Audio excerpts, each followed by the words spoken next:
Hello बच्चों, let's read this question. The question says, in PBR 322, tetracycline resistance genes, short form में TET ऊपर R से लिखते हैं, has recognition site for which of the following restriction endonucleus? तो यहाँ पे हमें क्वेश्चन में बोल रहा है कि PBR 322 में हमें टेट्रासाइक्लिन रेजिस्टेंस जीन सेक्शन देखने को मिलता है. उस सेक्शन में कौन सा रेस्ट्रिक्शन एंडोन्यूक्लियस रिकॉग्नाइज होते हैं या हमें देखने को मिलते हैं. Option A HIND3, option B EcoR1, option C BAM-H1 and option D PST1. So to answer this question, let us understand the key concept of this question. Here the key concept is PBR322. PBR322 ये एक plasmid cloning vector होते हैं.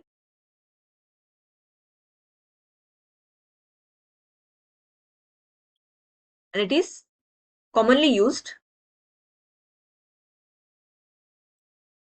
in E. coli.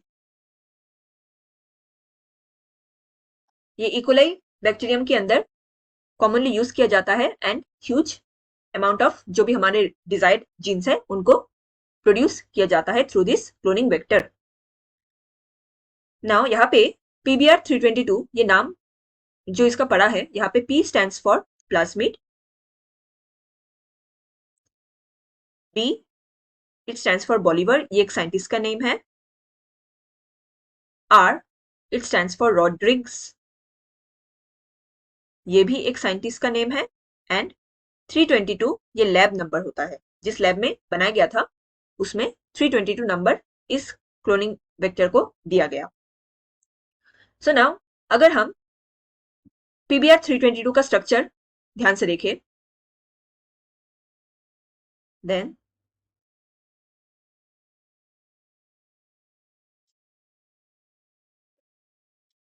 Since ये एक plasmid है, plasmid cloning vector है, तो यहाँ पे हमें डबल स्ट्रैंड देखने को मिलेंगे एंड इसमें हमें सर्टेन सेक्शंस देखने को मिलते हैं. फॉर एग्जांपल इस रीजन को टेट्रासाइक्लिन रेजिस्टेंस जीन इस सेक्शन में प्रेजेंट होता है. ठीक उसी तरह इसके ऑपोजिट में भी एक सेक्शन होता है, यहाँ पे हमें एम्पेसिलिन रेजिस्टेंस जीन यहाँ पे देखने को मिलेंगे. टेट्रासाइक्लिन एंड एम्पेसिलिन ये क्या होता है, ये एंटीबायोटिक्स होते हैं. तो यहाँ पे इस एंटीबायोटिक्स के रेजिस्टेंस जीन्स प्रेजेंट होते हैं. इसके साथ साथ यहाँ पे हमें कई सारे रिस्ट्रिक्शन एंजाइम्स भी देखने को मिलते हैं.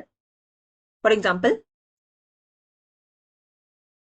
यहाँ पे हमें इस रीजन में CLA1 ये एक रिस्ट्रिक्शन एंडोन्यूक्लियस है, ये देखने को मिलेंगे. EcoR1 ये भी हमें यहाँ पे देखने को मिलते हैं एंड HIND3 भी यहाँ पे हमें देखने को मिलते हैं.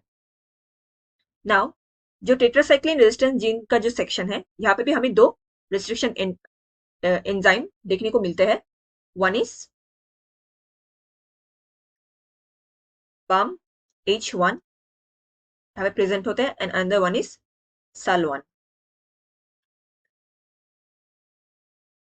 एम्पेसिलिन रेजिस्टेंस जीन के सेक्शन में हमें दो रिस्ट्रिक्शन एंडोन्यूक्लियस देखने को मिलते हैं या इनका रिकॉग्निशन होता है. पहला है PST1 एंड दूसरा है PBU1. एंड इसके बाद यहाँ पे हमें ओरी site, origin of replication site देखने को मिलते हैं एंड फ्यू प्रोटीन्स यहाँ पे प्रेजेंट होते हैं जिसे रोप प्रोटीन्स कहा जाता है. ये हेल्प करते हैं प्लाज्मिड के रेप्लिकेशन. सो क्वेश्चन में पूछा गया था tetracycline resistance gene has recognition site for which of the following restriction endonuclease. Option 1 HIND3 ये इनकरेक्ट होगा, ये टेट्रासाइक्लिन रेजिस्टेंस जीन सेक्शन में नहीं पाया जाता. EcoR1 ये भी इनकरेक्ट है. BAM-H1 ये restriction tetracycline resistance gene section में BAM-H1 देखने को मिलते हैं. PST1 ये एम्पेसिलिन रेजिस्टेंस जीन सेक्शन में देखने को मिलते हैं. So the correct answer for this question is option C BAM-H1. Hope you understood it well. Best of luck.